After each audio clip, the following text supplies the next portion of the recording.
Hola, buenas a todos y bienvenidos a un nuevo capítulo de Noticias Antiglobalistas.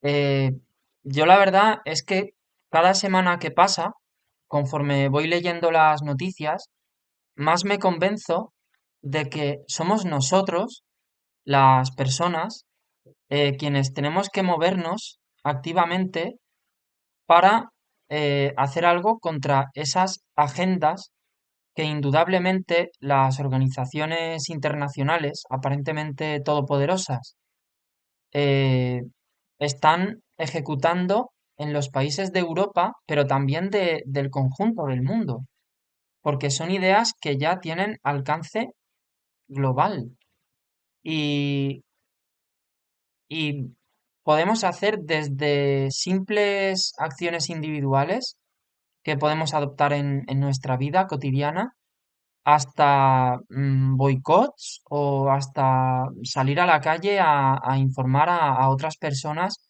de los intereses oscuros que nos está, que hay detrás de de cómo están haciendo cambiar a la sociedad poco a poco. Eh, Así que nada, vamos a empezar con las noticias que han salido del 13 al 19 de mayo. Eh, por ejemplo, la primera de ellas dice: España tendrá una inteligencia artificial que piense en español y se llamará Alia. Entonces, nada, te explican bueno, parece que España tiene un supercomputador cuántico que puede manejar una barbaridad de información al mismo tiempo, eh, y que será una aplicación pues similar a ChatGPT, o sea que tú le haces una pregunta y automáticamente te da una respuesta que procede de una especie de compendio de las diferentes fuentes que esa máquina ha recibido, que igual ha recibido, no sé, millones de fuentes diferentes relacionadas con lo que tú le has preguntado, y entonces pues te da una respuesta determinada. El peligro de todo esto, yo lo definiría diciendo que lo que pretenden es eliminar la autosuficiencia intelectual de las personas. Porque eh, si nosotros, eh, para saber cualquier cosa, perdemos la necesidad de investigar por nuestra propia cuenta, eh, pues el uso de nuestras capacidades va cayendo. En todos los sentidos, porque esta tecnología la quieren implantar en todos los teléfonos móviles, la quieren introducir en todo el sistema escolar, eh, y en todos los ámbitos de la vida quieren que cada vez más personas dependan de esta tecnología. Hablan también de incluso de electrodomésticos inteligentes. Por ejemplo, eh, que una nevera te puede informar de si te faltan huevos o queso o lechuga en la nevera. También le puedes preguntar a una máquina si para irte de viaje, ¿qué necesitas? Y la máquina te lo dice. Así que, de este modo, el uso del cerebro va cayendo en picado. Eh, Además, las respuestas que obtienes de estas máquinas, a ver, por ejemplo, si le dices que te resuelva pues una ecuación de matemáticas, igual te lo hace, pues como lo podría hacer una calculadora. Pero si le preguntas algo de historia, de filosofía o de, mm, no sé, política, eh, la respuesta que te da realmente es una cosa fiable. Eh, ¿No se está aquí perdiendo la capacidad de escoger tú mismo la fuente que te parezca más objetiva y también aquella fuente que más se ajuste a las ideas que tú mismo quieres expresar al respecto, porque si basamos, eh, si pensamos que estas máquinas tienen la verdad o que sus respuestas rápidas y fáciles van a ser a partir de ahora aquellas a las que la gente recurra más por la comodidad o por lo sencillo que es, pues, escribir una preguntita, eh, directamente el juicio crítico, el forjar ideas propias, se está perdiendo también. Eh, Así que realmente todo esto persigue que nosotros seamos cada vez menos autosuficientes a nivel mental y también a otros niveles, a nivel material incluso. Bueno, eh, yo invito desde aquí, desde este canal, a que no utilicéis ninguna de esas aplicaciones. Bueno, la siguiente noticia aparece en Europa Press, dice Bruselas, es decir, la Unión Europea, admite una iniciativa ciudadana que pide destinar ingresos de la tasa del CO2 a hogares vulnerables. Claro, aquí ya nos enfrentamos con el asunto de, de que están poniendo un impuesto a las emisiones de CO2. Eh, con esto, ¿realmente qué pretenden? ¿Proteger la naturaleza? ¿Realmente alguien se cree eso? ¿O más bien pretenden modificar la economía y disminuir eh, la capacidad económica de los países, así como de los individuos?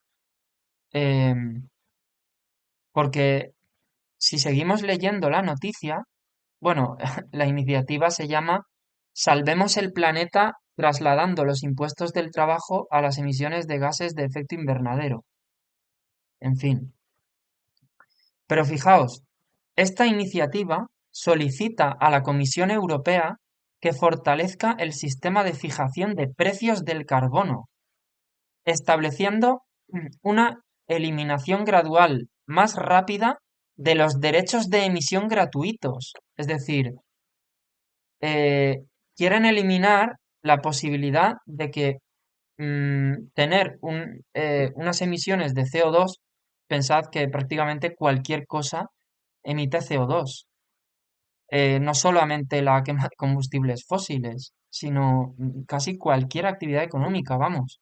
Es que hasta respirar, ya al hacerlo estamos emitiendo CO2 a la atmósfera.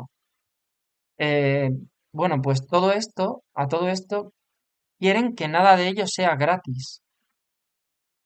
Y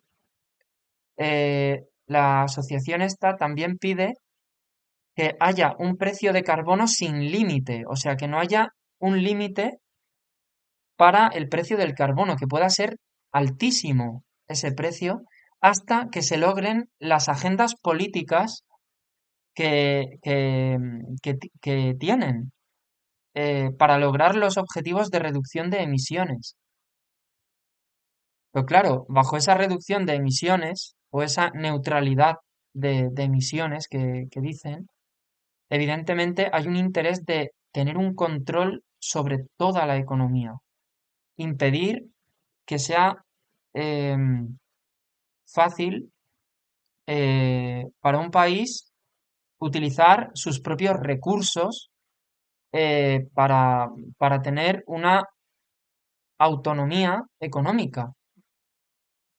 Eh, de hecho, bueno, antes de ello, quisiera leeros, porque la noticia esta habla sobre el Fondo Social para el Clima.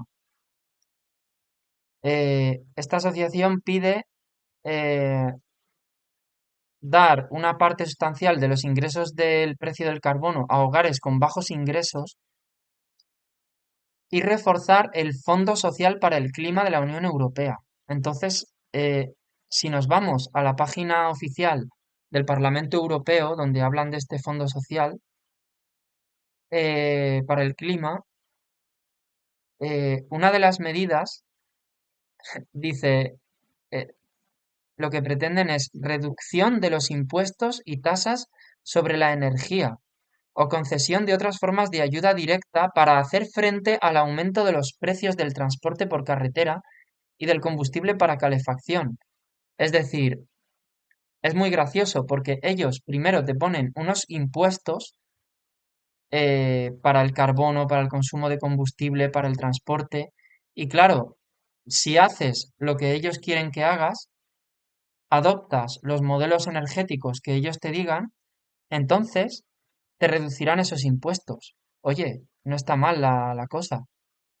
Y otra de las intenciones que aparece de este fondo social, que al parecer entrará en vigor en 2026, es dar incentivos para cambiar el transporte privado por el público, compartir coche y transportarse en bicicleta. Es decir, obviamente lo que están persiguiendo es que cada vez menos gente tenga su propio vehículo de gasolina o de diésel, pues individual, para poder desplazarse libremente eh, como y cuando quiera, a cualquier lugar. ¿Quién sabe por qué están queriendo esto? Bueno, la siguiente noticia aparece también en Europa Press y dice, España agota hoy todos los recursos naturales que le corresponden para este año. Y bueno, leyendo nos enteramos que existe una organización que se llama Global Footprint Network. Eh, vale, entonces, esta organización lo que hace es una especie de cálculo de cuántos recursos o cuánta energía debería de consumir un país, una persona, una empresa, cualquier entidad o ser humano, cuánto debería de consumir. Y que si pasa de ese nivel de emisiones o de consumo, bueno, pues se está extralimitando, está siendo contaminante, está perjudicando el medio ambiente, ¿vale? Entonces, también uno de los fundadores de esta organización es Matis Wackernagel, el cual es el creador del concepto de la huella de carbono.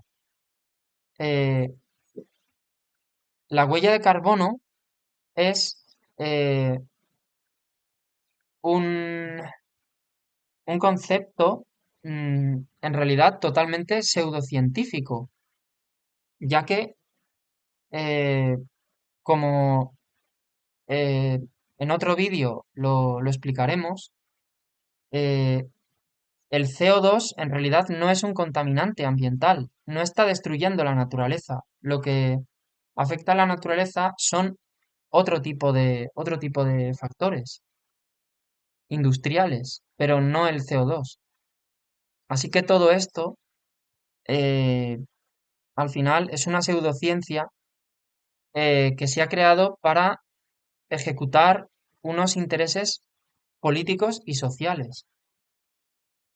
Em, bueno, pues ellos son los que determinan cuánto consumo deberíamos tener em, y con ello se está, al darle importancia y trasladar todo este tipo de cosas en leyes, eh, los gobiernos al final están vendiendo todos sus intereses. En fin, la siguiente noticia aparece en El País y dice que Estados Unidos redobla su defensa por el maíz transgénico. Las pruebas aportadas por México para vetar este grano son irrelevantes, ¿vale? Entonces resulta que Estados Unidos exporta muchísimo maíz transgénico a México. Entonces, dice que, claro, México en 2023 prohibió el uso de maíz transgénico de Estados Unidos para consumo humano, pero resulta que ese maíz, el porcentaje de maíz que se usa para consumo humano es solo del 1%.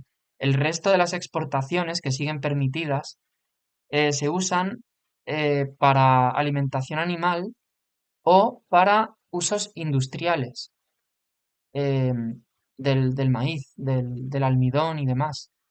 Entonces, eh, claro, dice, eh, Estados Unidos está, vamos, cabreadísimo con México porque está intentando frenar esas exportaciones. Dice, no hay razones científicas para afirmar que daña a la salud o que es nocivo para el medio ambiente.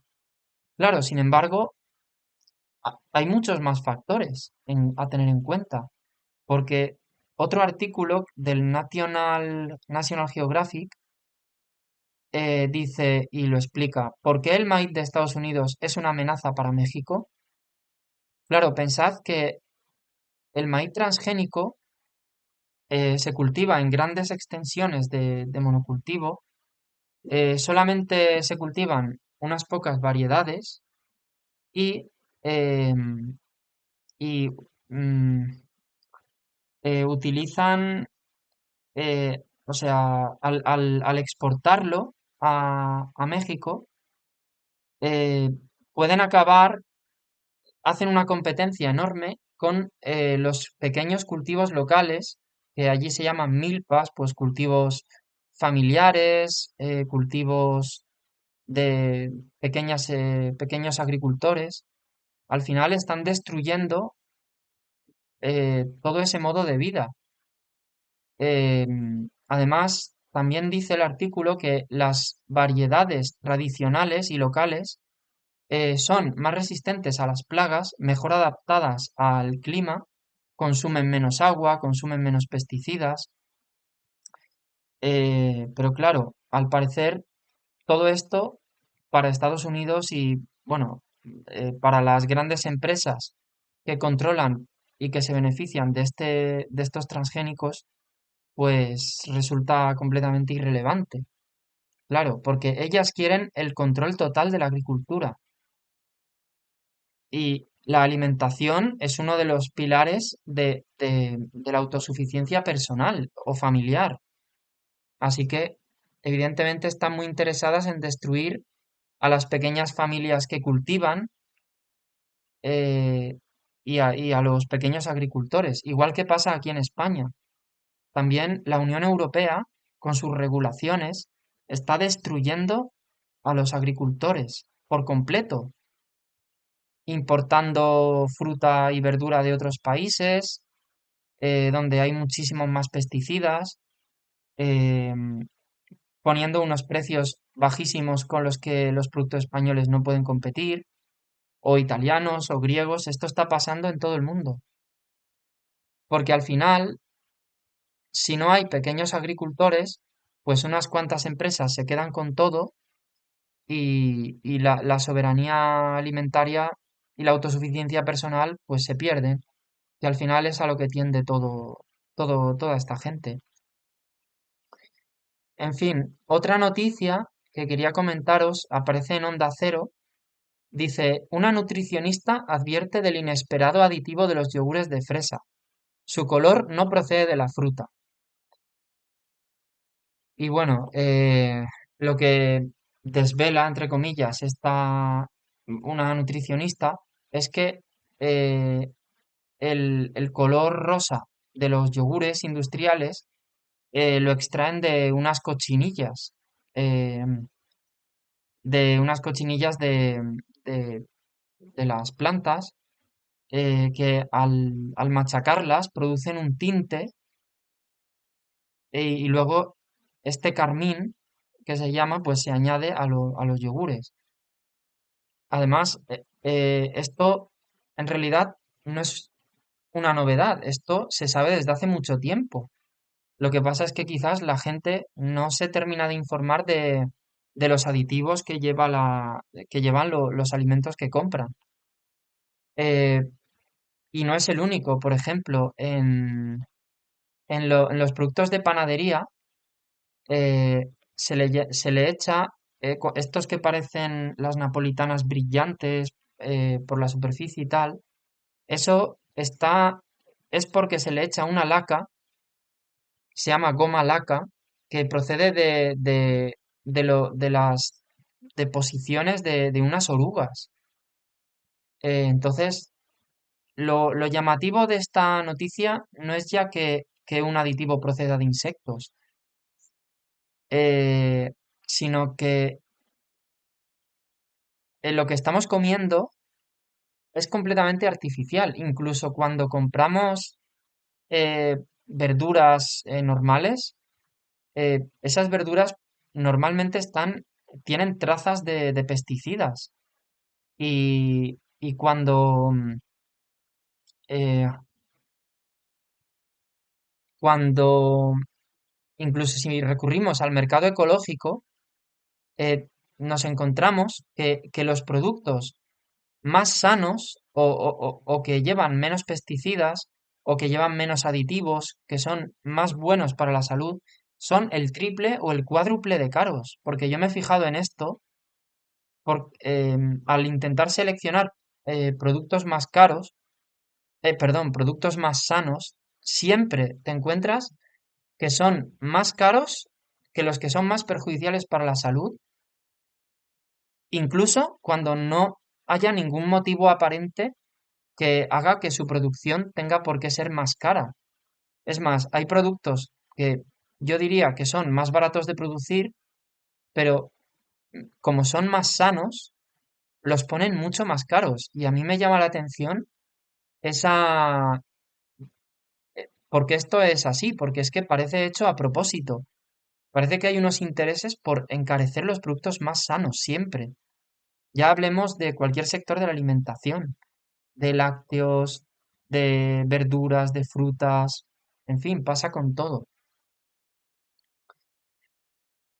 Y bueno, la última noticia aparece en Antena 3 eh, y lo que dice es que unas proteínas en la sangre alertarían de la aparición de cáncer 7 años antes y podrían ayudar a prevenirlo, ¿vale? Y entonces lo que han hecho es mm, analizar las proteínas en conjunto que hay en la sangre de varias personas, creo que eran más de 1.400, no, 44.000 personas en Reino Unido. De ellas, 4.900 personas se les diagnosticó cáncer. Entonces, em, les analizaron en total 1.463 proteínas de una única muestra de sangre a cada persona. Y descubrieron que en las personas que luego tuvieron cáncer, pues había unas determinadas proteínas eh, que se expresaban más que en las que no desarrollaron cáncer. Entonces se preguntan si el hecho de que estas proteínas aparezcan más elevadas en nosotros significa que vamos a padecer un tumor en un futuro. Vale, yo lo que a mí me parece genial que se investigue el asunto del cáncer. Es muy interesante y debe de investigarse. Pero a mí me gustaría recalcar una cosa que he pensado, por ejemplo, cuando he visto a, bueno, trabajadores de la Asociación Española contra el Cáncer y alguna vez se lo he comentado, porque ellos te piden dinero para que se investigue el cáncer. Sin embargo, ¿por qué no se invierte más en la prevención? ¿No es mejor prevenirlo que luego investigar cómo tratarlo? Que ambas cosas deben hacerse, pero es que la prevención, quitando que obviamente lo obvio, ¿no? Que nos dicen que no hay que fumar, que no hay que beber alcohol, hacer ejercicio, son cosas que previenen el cáncer, tomar vitamina D, el sol, de acuerdo, pero hay muchos más factores si uno investiga en los artículos científicos que promueven el cáncer y todos ellos, eh, yo nunca escucho que se difundan a la población o que salgan en los medios de información y demás. Así que yo abogaría por que se incida mucho más en la prevención, en informar de todos los factores que ocasionan cáncer y alertar de ello a la población continuamente. Claro, ¿qué pasa? Que esto afectaría a muchos intereses de la industria alimentaria, y en fin, así que, entre otras industrias. Así que bueno, os dejo con todo esto y os animo a suscribiros y a participar y expresar vuestra opinión. Vamos, que si no, este canal no va para adelante. Bueno, saludos.